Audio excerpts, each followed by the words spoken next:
Should I do a parasite cleanse? I get asked that question all the time lately. It seems to be that this is very popular on social media right now, and there's a lot of on the market direct to people products that they're using. And I will say that parasite cleanses are common in many ancient cultures, Asian cultures especially, especially those that are more rural, dealing with animals and gardening. So I had to do a little bit of research. Like, why is everybody asking me this question?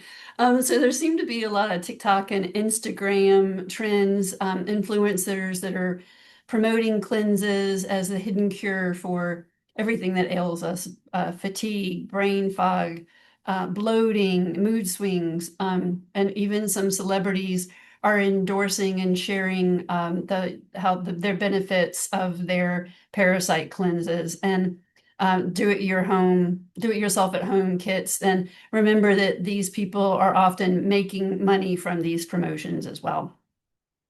And we're seeing on social media lots of pictures of before and after, graphic pictures of things that look like parasites that may actually be mucus or fiber.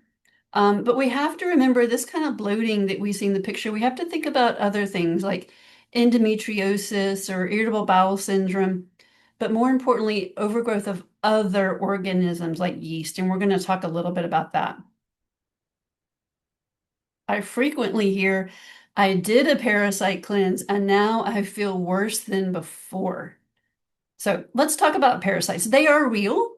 We do have them, and this can be an organism such as a worm or a single-celled organism called a protozoa that lives in our intestines usually, and it consumes our nutrients. And they can potentially cause problems such as diarrhea, weakness, and other symptoms that we'll talk about. Um, when we think about parasite, we usually think about tapeworms, roundworms.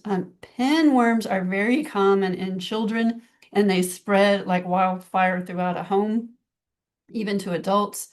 Giardia, we usually think about contaminated water, but we also have to think about bacteria, yeast, candida, fungus as parasites. They can overgrow and actually take some of our nutrients as well. So how do you know if you have a parasite?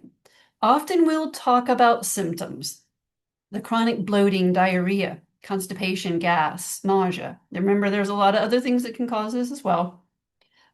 Skin itching, especially around the bottom, that's common with pinworms, hives, rashes, eczema, fatigue, especially if it's causing anemia, brain fog, constant hunger and not gaining weight, insomnia, grinding teeth has even been associated with it, and nighttime restlessness. But these are parasites are not the only things that cause these symptoms.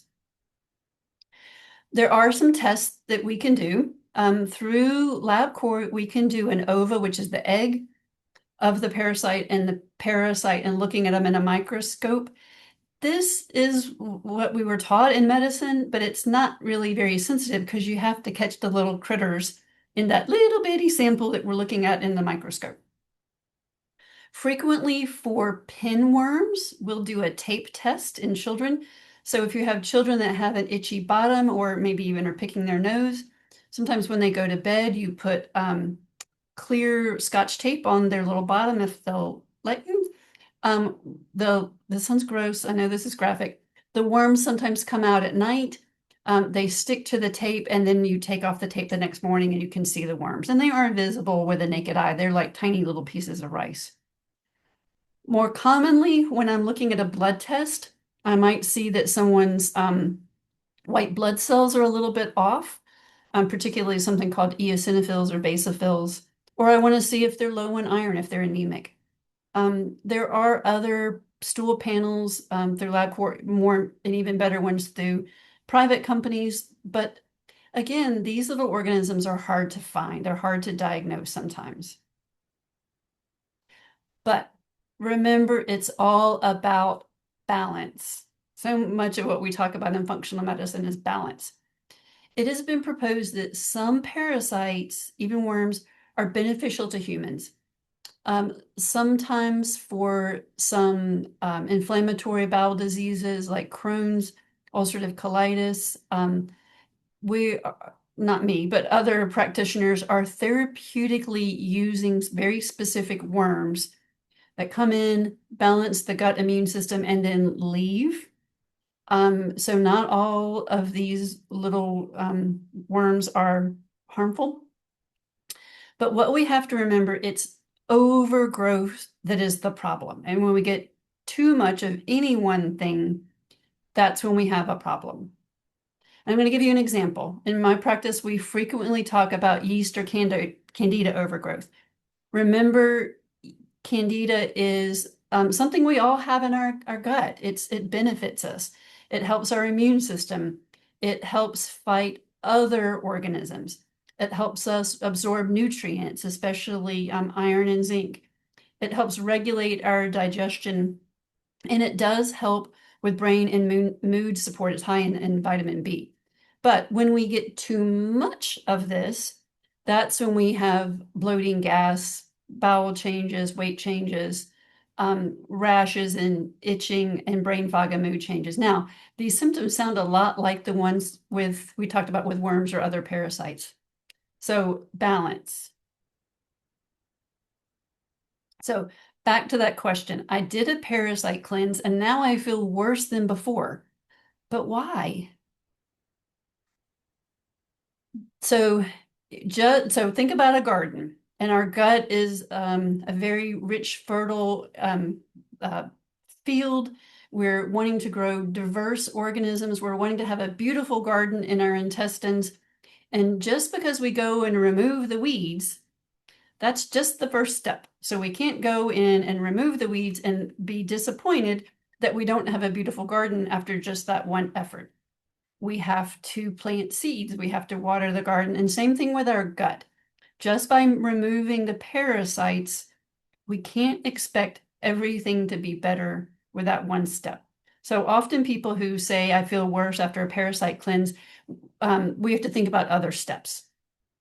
So the right way to think about gut balance is the 5 R's of the functional medicine gut healing.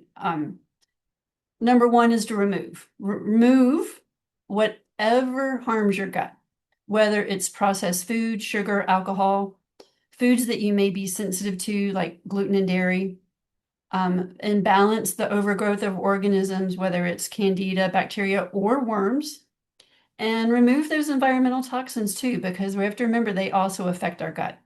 So remove, but more importantly, replace. Support the digestion with digestive enzymes. Stomach acid like betaine, bile acid that helps digest fat. We frequently talk about after the age of 50 or 55, we make less of these digestive enzymes. And we also have to replace and put in good things like fiber and water. Reinoculate, that means restoring the healthy gut bacteria. We may want to put in probiotics, which is the good bacteria. We definitely want to talk about prebiotics, which is the fiber, the food for the probiotics. That's why we talk about really rich, diverse fibers in our diet. And for people who are not histamine sensitive, we frequently talk about fermented foods like yogurt, kefir, sauerkraut as a good way to replace those gut bacteria. Step number 4 is repair. Repair the gut lining with nutrients.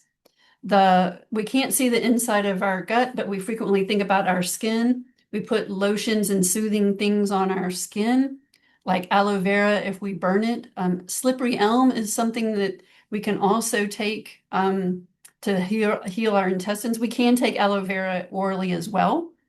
We think about nutrients like glutamine, common in bone broth, zinc, omega-3 fatty acids, and collagen. And then rebalance, supporting the whole body wellness, managing that stress, because our vagus nerve and stress have so much to do with our gut. Making sure we get enough sleep because that's when we shut down to repair. Making sure that our body is moving, um, making sure that we're making mindful eating habits and that our emotion and lifestyle are in balance. So as you see, it's not just one step. So when someone asks me, should I do a parasite cleanse? Maybe. Let's have a conversation about it. And remember, we may not just be looking at worms, we may be talking about yeast, candida, bacterial overgrowth. And we're all individualized. So let's have a conversation about it. And remember that healing your gut is one of the steps to healing your whole lifestyle and feeling better. So we've got the 5 R's that we just talked about. And we may need to start small so we don't have a lot of die off. And staying consistent. Remember, this is not a quick fix. This may be a journey for a year or more. And work with a functional medicine provider. Please don't try and do one on a parasite cleanse on your own. And you can heal. Your gut can heal, and so can you. Okay, so I am going